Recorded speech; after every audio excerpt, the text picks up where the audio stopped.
just a hack. He's just an absolute hack. And he gets his ass kicked by his teammates every week. It's just, it's terrible. It's just terrible. Welcome back to Sac City. Joe DeLeone and Sean Anderson, two former college football players from the University of Rhode Island, here to preview FCS Week 8. Sean, I don't know what it is. I don't know what it is. Last time we went to South Dakota, I came back 2 days later, deathly ill. Go to South Dakota this year, come back 2 days later, starting to feel sick. Are we just alert? You're also sick, by the way. You're also sick. You got me sick. I didn't get you sick. You put me in an ice box. I can't. I don't have the energy to yell. I just don't. I gotcha, brother. I gotcha. Sick. Just Here's because the thing. You had me sleeping on the outdoors, basically. And I get you. A hot hotel room is awful. And you always want to ice down the hotel room. But when you keep it iced down for like 48 hours with no breathing room, I'm the kind of sick shivering in the bed. That doesn't get you sick. Grow some thicker skin then.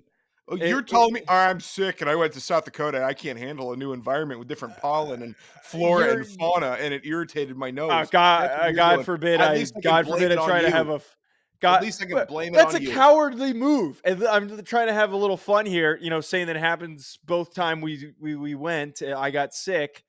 Did you get sick the first time? I don't know. Probably. I think you did. I think we both were sick the first time. I don't. My point is I don't know what they have floating around in South Dakota, but they've got something much stronger than anything that we've ever encountered.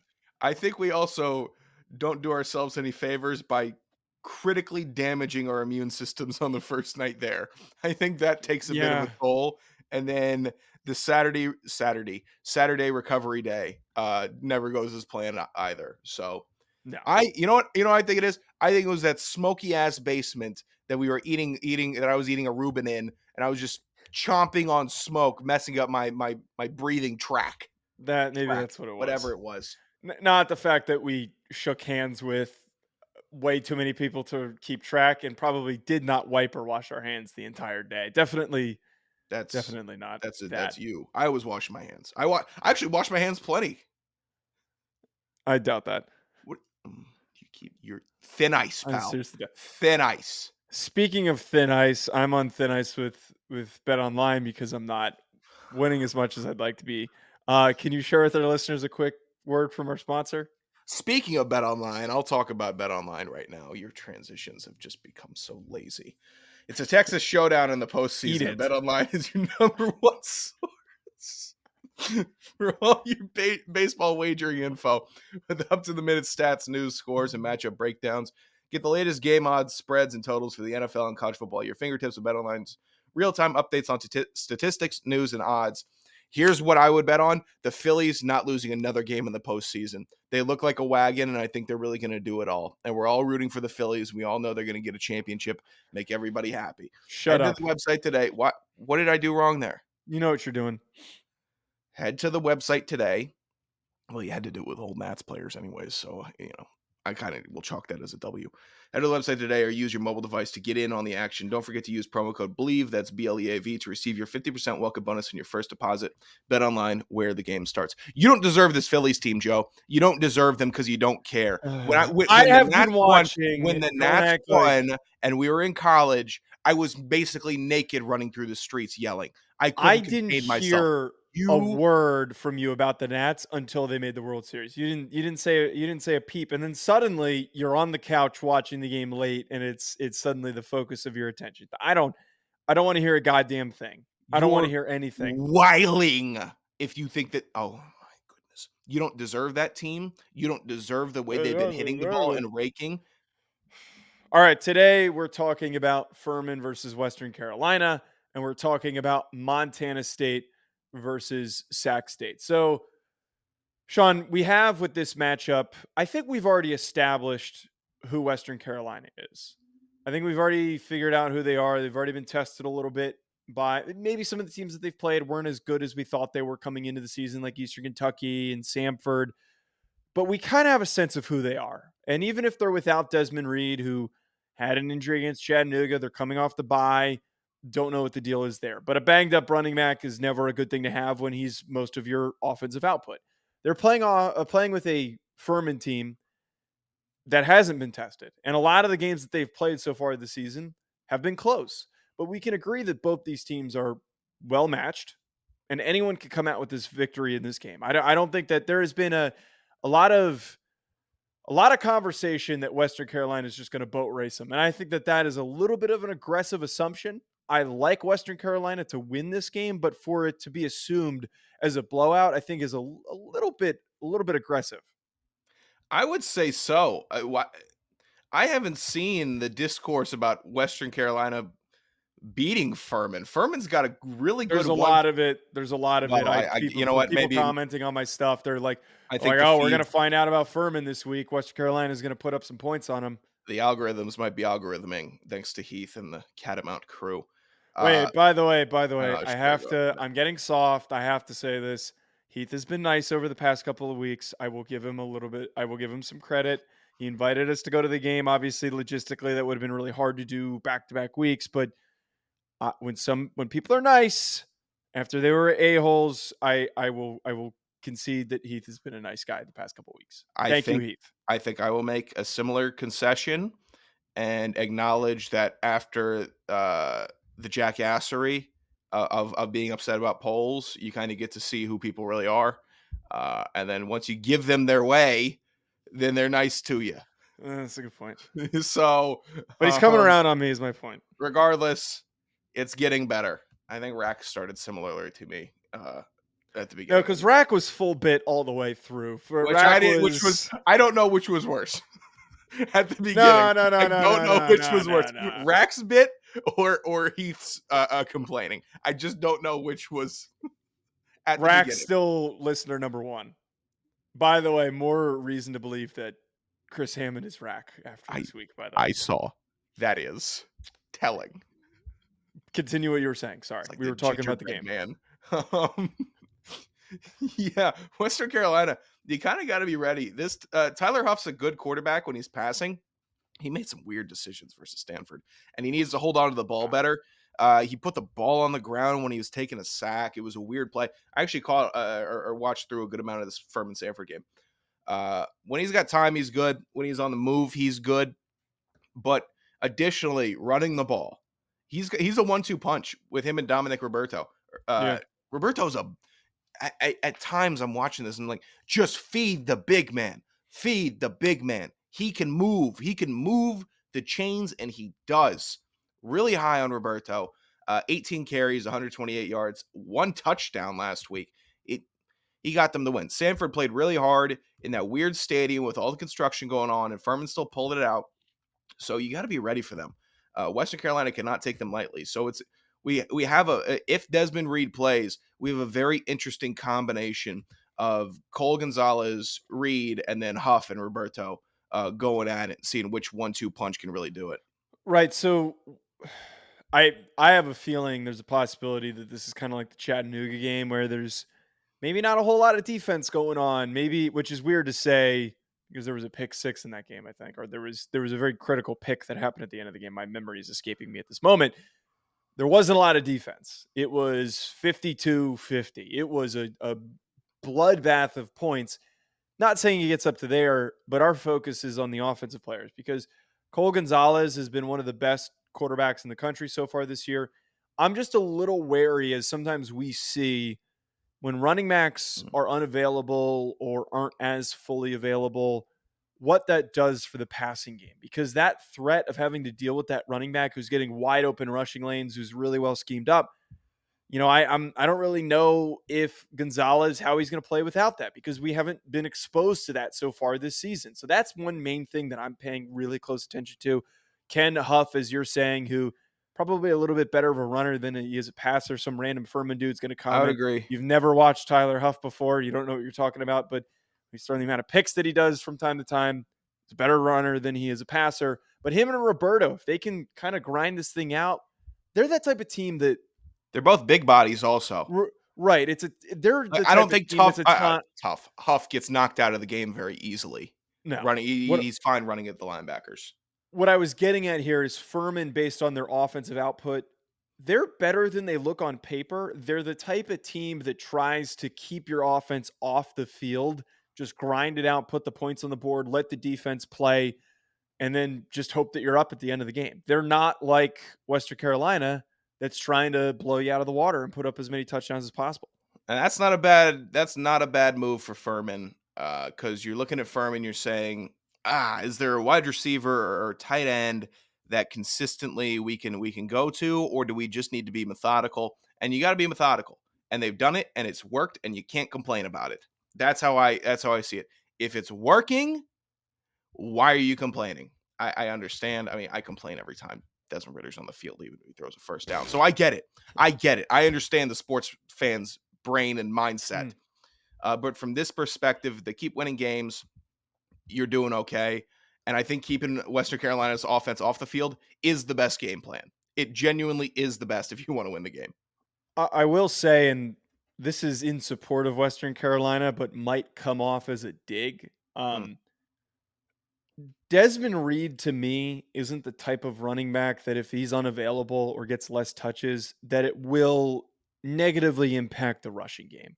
Branson Adams has been the second guy. He's gotten the second most touches. But I watched a little bit of Desmond Reed. I was breaking down his tape from a draft perspective because I was trying to see what all the hype was about. I mean, he's a good football player. He's a good FCS running back. I just don't know if there is such a drastic talent difference between him and Adams and the rest of the available running backs. What I'm getting at here is Reed is going to be in that conversation for the Walter Payton. He's done some amazing things, but it is a very well-schemed offense. There are a lot of really wide open lanes, like crazy, stupid, wide open lanes. That means you got a really good offensive coordinator, which they do. So I'm not really too worried. I think they have a decent offensive line also. I think they do. It might, I don't know if it was the Joe Moore Award or one of the awards, gave their pancake of the week to, I think, Tyler Smith as the left tackle. It's one of the biggest people I've ever seen. And it might have just been the film and the camera shifted on the TV, because why would anybody ever submit the actual TV film to as a video? But Right. He is a hoss and a half. And he put a Chattanooga player through the stand-up barriers. And that's just one play. But if the offensive line has that mentality, that's not fun for Ferman. That is not a fun day for Ferman, especially since the big boys had a week off last week. I still stand by my take that Western Carolina feels like a creative team. The fact that one of their best offensive linemen's name is Tyler Smith. Damn, he's 6'8". I told you he was a hoss and a half. You could just see it. You could just see it. His profile picture, he looks 30. Oh my easy, God. Joe. We don't want to talk about players as former players and what they might look like, because that would not be good. We might be making fun of them. Okay, by the way, before we do, we're gonna transition to Montana State, Sac State. Just careful. I have to make a comment about this. There's this one idiot Montana fan he's like the only guy that I respond to the negative comments that he makes because he's being a dick. If you're too stupid to realize that Sean and I try to have fun on this show and say a lot of things satirically, and you don't understand what satire is, and you don't understand that we're just trying to have fun doing the show, don't fucking listen.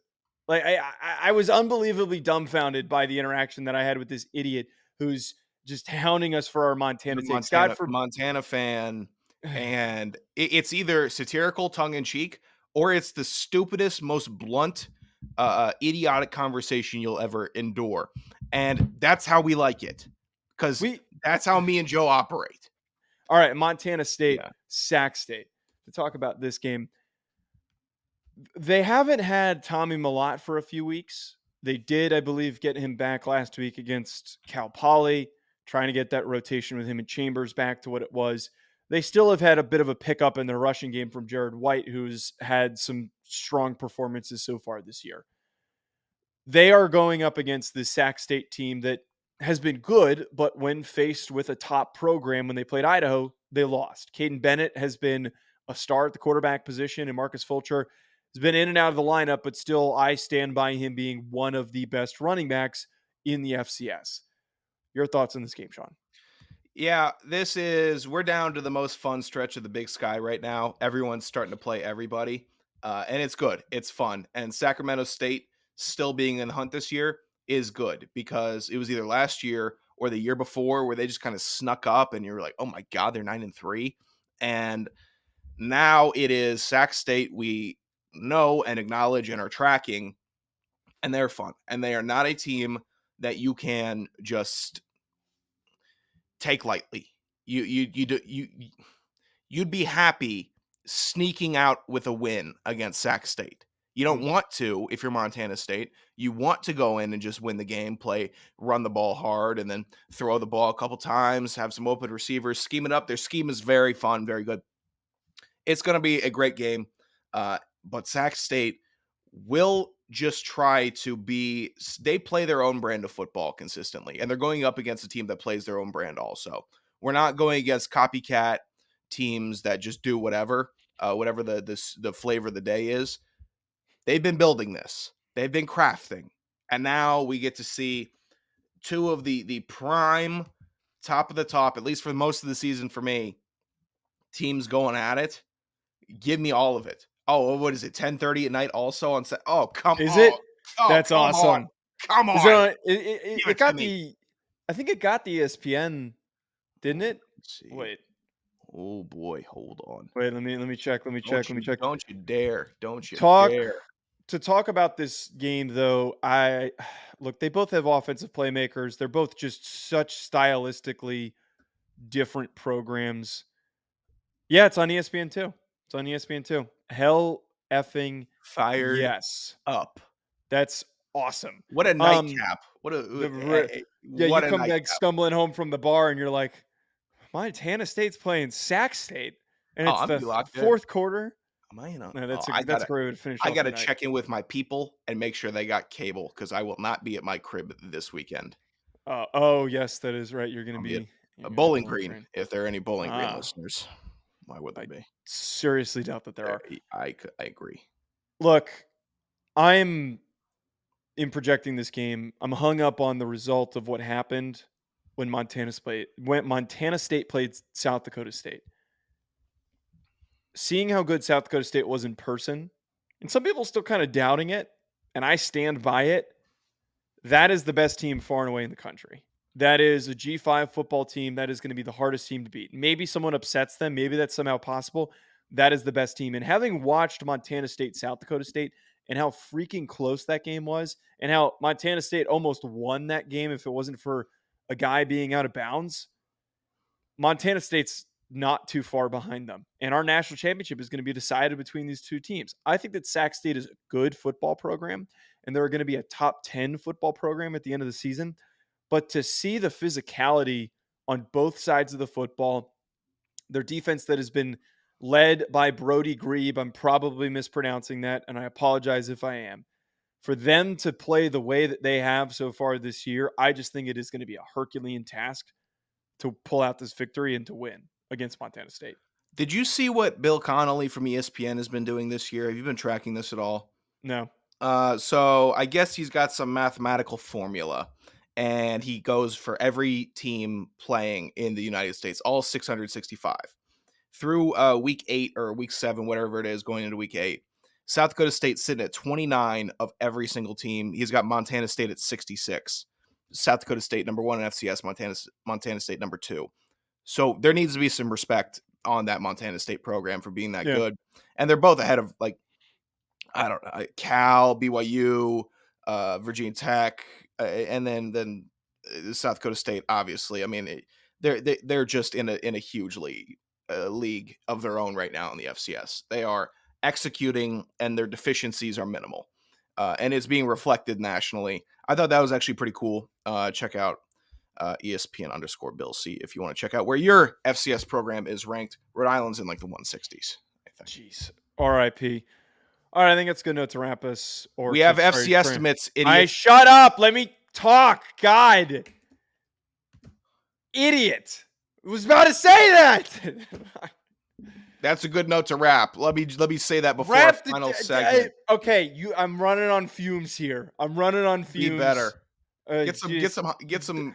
Stop stepping on me while I'm talking. How about you do that? FC estimates. Oh, let's go to this segment where Sean is 39-34. I don't believe that. You know why I needed to get to it? Because I don't think you're doing it right now. You hide the numbers. You delete the numbers. I don't delete the numbers. They're in the revisions.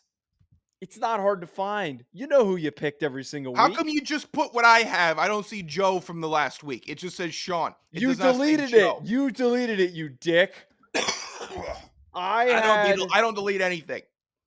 Oh, we can look at the revisions. We got the damn the show sheet czar over here. Yeah, wait. It says that That's disgusting. Pardon me if you saw that. I was 7-3 this past week, though. That was what my record was. I was 7-3 because I mean I'm so sure. we picked mostly opposites, so it kind of makes sense that the difference is It should 7-3, 3-7. Is it not? You use language like it kind of makes sense. Not this is how the math was. Lafayette, Holy Cross. You can start tallying these. Do you have the doc? Come in here before I come in here. Tally them. I encourage you to. Lafayette, Holy Cross. Holy Cross. Lafayette's good this year, but I'm going to go with Holy Cross. Harvard, Princeton. Who cares? Harvard. Relax. I'm going to go with Princeton. I think that Harvard's going to get caught up on. Monmouth, Elon. I'm going with Monmouth. Joe is dumb. Give me Elon. You're a hater. Furman, Western Carolina. I am taking Ferman. Go ahead, Joe. Western Carolina. Mm. Everyone's gonna be rooting Reading for me the clippings, reading the news clippings. Montana State, Sac State. Here's what I know: if you're the loudest, Joe's going to listen to you. Montana State. No, that's not how I operate. Montana State as well. Towson, William and Mary. William and Mary. I'd also take William and Mary. Incarnate Word, North Dakota. It's super tricky. Just going with a gut of a North Dakota. It's super tricky. I don't care if I lose this one. They're both good teams. My gut feeling on this one that it is going to be Incarnate Word. Eastern Washington, Weber State. God, disappointment bowl. Eastern Washington. Yeah, honestly. Yeah, Eastern Washington. I actually almost wrote ew, but then I realized it just would look like ewu. So that sucks. Austin P, Southern Utah. Give me Southern Utah. Bad pick. Give me Austin P. If you can't go to college, you go to P. Oh, I forgot this bit. I forgot that you can't pick Austin P for whatever reason. So I forgot I need to keep doing that. Yeah. Wofford, Mercer. I'll go with Mercer. I think I might have trashed him a little bit earlier in the week, but Mercer's better than Wofford. Yeah, I'm going to take Mercer as well. At Joe DeLeone at Sanderson Radio. Hit that subscribe button. We'll be back. Enjoy the rest of your week.